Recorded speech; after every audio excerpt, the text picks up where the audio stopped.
Değerli devlet ve hükümet Distinguished heads of states and governments, distinguished Secretary General, distinguished High Commissioner, ladies and gentlemen, I would like to wholeheartedly salute you all with love and respect on behalf of my nation and myself. At the onset, I'd like to take this opportunity to thank the High Commissioner of the UNHCR, Mr. Grandi, and the head of the Federal Department of Foreign Affairs of Switzerland, Mr. Cassis, for being such gracious hosts here in Switzerland this morning. And I also would like to thank Mr. Secretary General and the High Commissioner for being such gracious hosts to invite me to co-chair this forum this morning. The international community should embrace a refugee influx that is unprecedented all throughout the human history. All around the world, we currently have 260 million immigrants, more than 71 million displaced individuals, and we have a total of, or even more than 25 million refugees. This number is increasing almost on a daily basis because of famine, because of poverty, internal conflict, terror attacks, and political uncertainties right next to other economic reasons. People are not embarking upon a journey just to find a better job or to achieve a higher standard of living.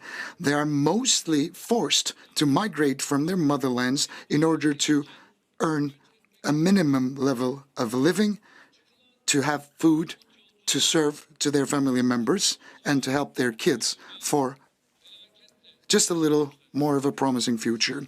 And usually this journey of hope that they embark upon, unfortunately, ends in death and demise.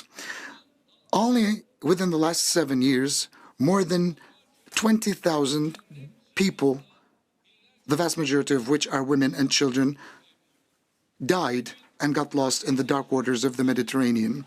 Under the hellish heat of the Sahara Desert, thousands of lives were lost forever.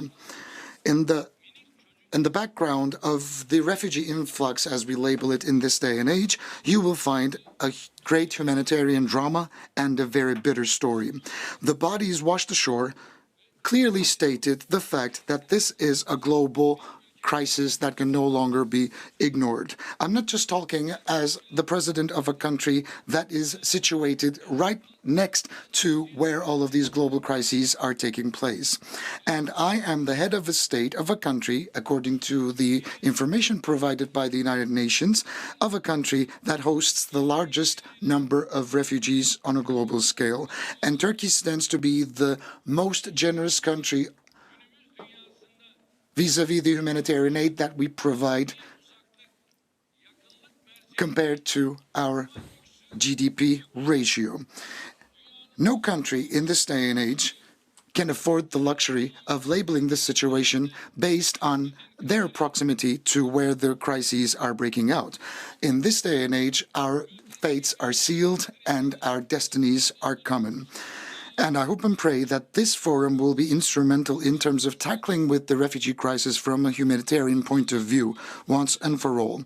The Global Refugee Forum should help us extend a helping hand to all of the victims around the world who have been feeling slightly inspired by our gathering here this morning. We should provide them hope for the future. Ladies and gentlemen, Turkey is ranking amongst countries on a global scale trying to battle the ramifications of irregular migration and refugee influx. Currently, we are housing more than 5 million displaced individuals, 3.7 million of which are of Syrian descendants. Once after the conflicts broke out in Syria, we have embraced a policy of doors wide open, and we have never deported any individual that sought refuge in our country. The well-off nations of the world set quotas to welcome a very insignificant amount of refugees to seek out for a better life in their countries, whereas without any discrimination whatsoever, we have opened our arms wide to all of the refugees seeking to find peace in our country. regardless of race, regardless of religion, language, or ethnicity. Other than some isolated incidents, nobody isolated or discriminated against the refugees living in our country. As the state, whatever conditions we availed for our citizens, we are availing exactly the same rights and fundamental services to the refugees and the immigrants. They are people. That's why we couldn't shut our doors on their faces. Our Syrian brothers and sisters, in order for them to attain a certain level of self-containment, we had offered various services ranging from education to medical health care, from recruitment to childcare. And our endeavors are still underway. Ladies and gentlemen, here on this platform, I would like to share with you some figures which are the summaries of what we have back home. At the level of primary education, we have provided 685,000 Syrian kids access to school. The scholarization level of the Syrian children grew up to 63% from 30% in the last 5 years. We have ensured that 34,000 Syrian descendants were provided access to grad and undergrad programs in universities. All around the world, the access level of the refugees to higher education is around 1%, whereas this figure is 6% in our country. And we had provided scholarship programs to more than 21,300 Syrian students, either through Turkish language courses or university education. We have ensured that the Syrian refugee children and the children of all of the other refugee families would attend the same classrooms at the same schools. And in order to facilitate access to health services, we have established immigration healthcare centers in the cities and the provinces where the influx was the highest. In these centers, we have 678 Syrian doctors working, 954 Syrian midwives and nurses currently employed. In the last 8 years, we have welcomed 516,000 Syrian babies. And after they were born, these babies have equal access to all sorts of medical care that would otherwise be provided to the Turkish families as well. And all of our endeavors in terms of Syrian descendants integration programs vis-à-vis the Turkish public. We want our people and the refugees to get together more frequently, especially around the provinces where the Syrian population is on the rise, so that social and cultural bonds could be restored. And we are organizing several programs for convergence. The Global Compact has 4 fundamental pillars in the form of objectives. One of them is self-containment and self-sufficiency. And in order for that to be possible, we have launched several projects. And we had laid the groundwork, the legal groundwork, if you will, for the Syrian refugees to have access to a possibility of permanent residence and citizenship. And we are always encouraging Turkish entrepreneurs to recruit more and more Syrian workers. In every province, we have courses available for vocational training and language skills development. Many of the Syrians in our countries are capable of standing on their own 2 feet now. And our humanitarian aid to the Syrian descendants are continuing in an uninterrupted fashion. The Turkish Red Crescent, AFAD, the Turkish Disaster Relief Agency, and other NGOs are providing psychosocial support programs to the Syrian refugees, including welfare aid. We're also extending a helping hand in the form of regular humanitarian aid to the Syrian citizens who have been displaced in their motherlands. And we are attaching a greater significance to identifying the refugees who are quite vulnerable and feeble. In the light of the indicators of the United Nations in that regard, we had established help desks for the refugees to apply to if they're in some sort of a dire need. According to the United Nations criteria, we have spent until so far $4 billion for the sake and for the well-being of the refugees. And at the same time, the amount of pledges we had received from the international community remained infinitesimal. The EU previously pledged 3 billion euros for the refugees, and these institutions in Turkey were supposed to be supported. However, until so far, we have only received from the EU 2 billion euros directly allocated to these NGOs. And I'm just giving you these figures in order to show you the severity of the situation. We are still waiting at the threshold of receiving the other 3 billion euros that was pledged. We have received an additional international aid in the form of 450 million euros. And on this occasion, I would like to take this opportunity to thank the UNHCR for the support and solidarity that they have showcased. Whether it be Mr. Guterres, whether it be Mr. Grandi, they have always been very supportive of our country, and they have taken ownership of this dire situation. Distinguished guests, ladies and gentlemen, it is so clear that efforts of countries such as Turkey will not suffice to settle this problem once and for all. This is a very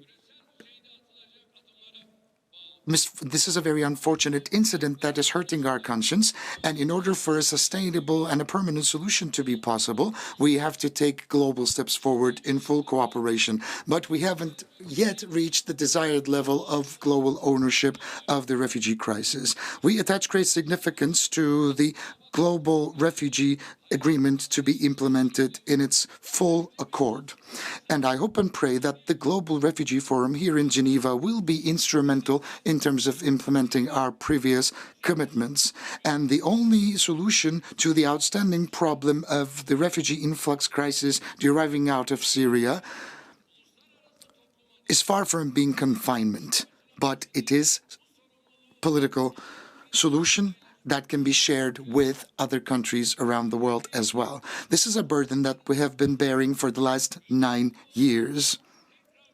We need to find a formula which will allow the refugees to remain in their motherlands and the ones who have already traveled to Turkey to be peacefully returned and resettled in their motherlands. Of course, all of the refugees should enjoy the right of voluntarily going back to their own motherlands. The resettlement programs will be very important in order for stability and normalization to be established, and it is just as important as fighting terrorism. I have been speaking about these facts with many leaders around the world, and I have been launching an appeal to establish a peace zone in the northern part of Syria, and all of the leaders that I've previously spoken to have seemed to have been in favor of my suggestions. I told them, you should support me. The projects are already there. They have been drafted, and let's implement these projects once and for all. But the giants of the world, the most well-off nations, they seem to praise our projects. They're smiling at us, but when we ask for support, we receive none. Look at the situation in Afghanistan. Look at the situation in Iran. There are refugees coming from Iran, passing through Afghanistan and opening out to Greece. What are we doing? We are obliged to readmit them and deport them back to Afghanistan. And similarly, as PM Imran Khan of Pakistan, my brother, mentioned, there are refugees going to Pakistan from Afghanistan. The numbers are quite striking. How are we going to handle this situation? It is an outstanding problem that we have to consider.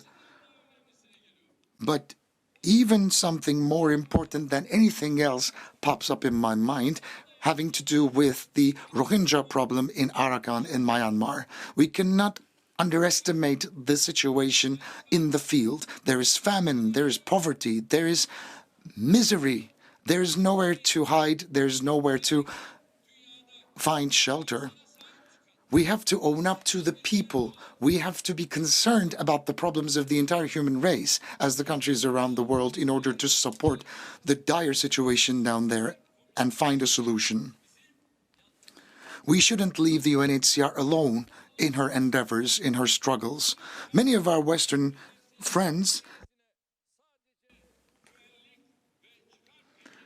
approach the refugee influx from the point of view of security and stability based on some interests.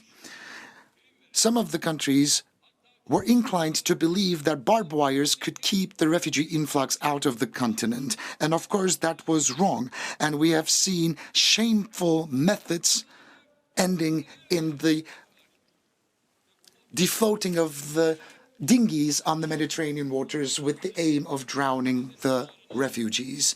Those dinghies were defloated and those refugees went down into the depths of their demise. Some of the racist parties and some of the politicians pioneering started garnering higher amounts of votes over xenophobia and animosity towards refugees. With the pretext of fighting Daesh, terrorist organizations were attacking our lands from right next to the Syrian borders. Our provinces right on the borders were continuously harassed by the terrorist organizations, but however, they were supported, although they have also undertaken ethnic cleansing. There is a graffiti in Aleppo that sums up the situation in Syria that has been going on for the last decade. If the children here would be bleeding oil, the situation wouldn't have unfolded the way it did, and the world would have interfered immediately. Unfortunately, the efforts that were spared to protect the oil wells were not mobilized for the security and the safety of the children in Syria.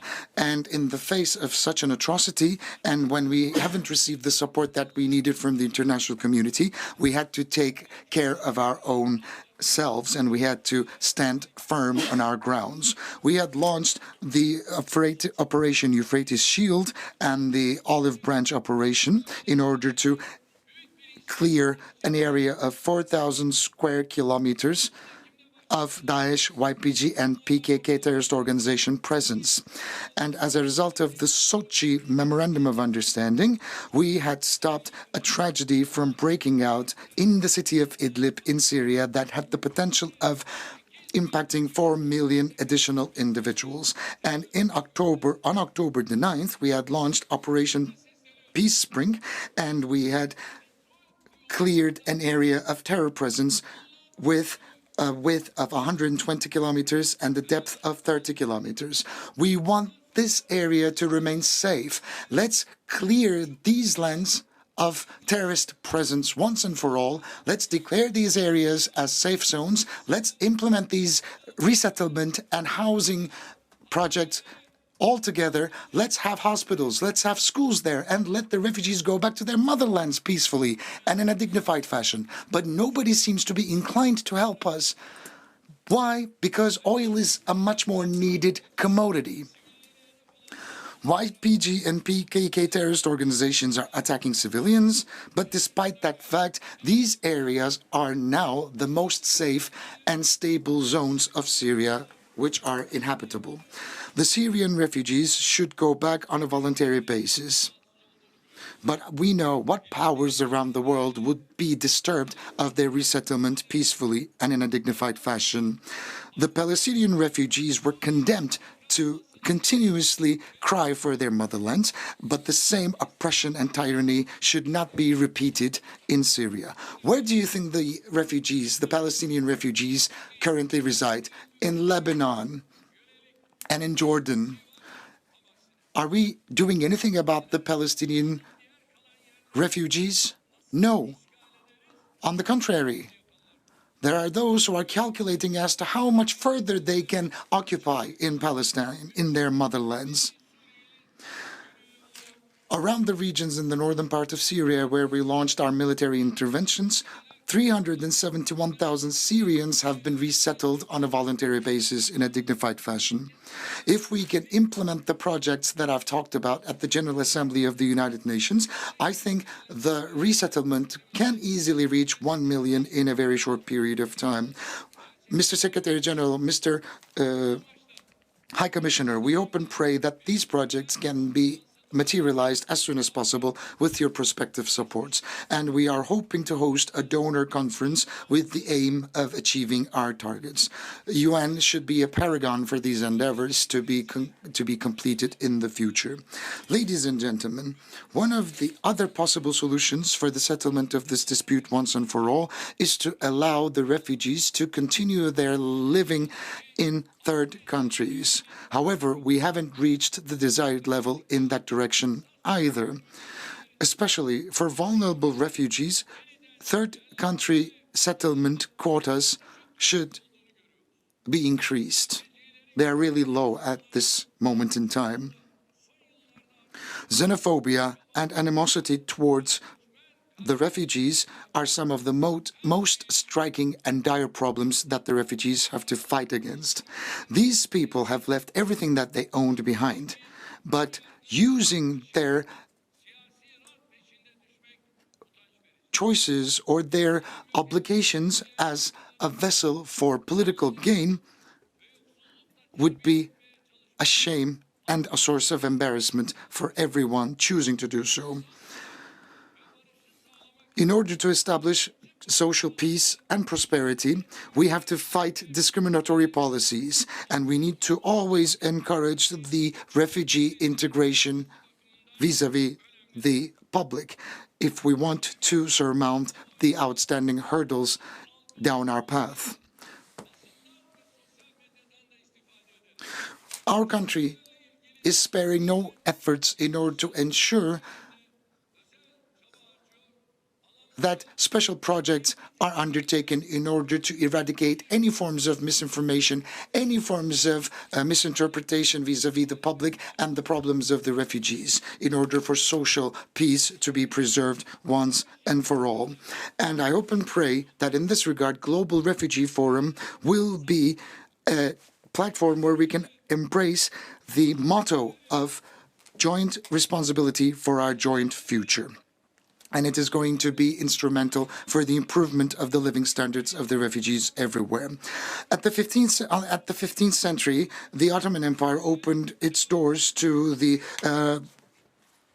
Jewish refugees fleeing the Inquisition, and the rulers then said, I will give up on my throne, I will give up on my crown, but I will never give up on these refugees who sought refuge in me. I would like to salute you all with love and respect, and thank you for listening to me.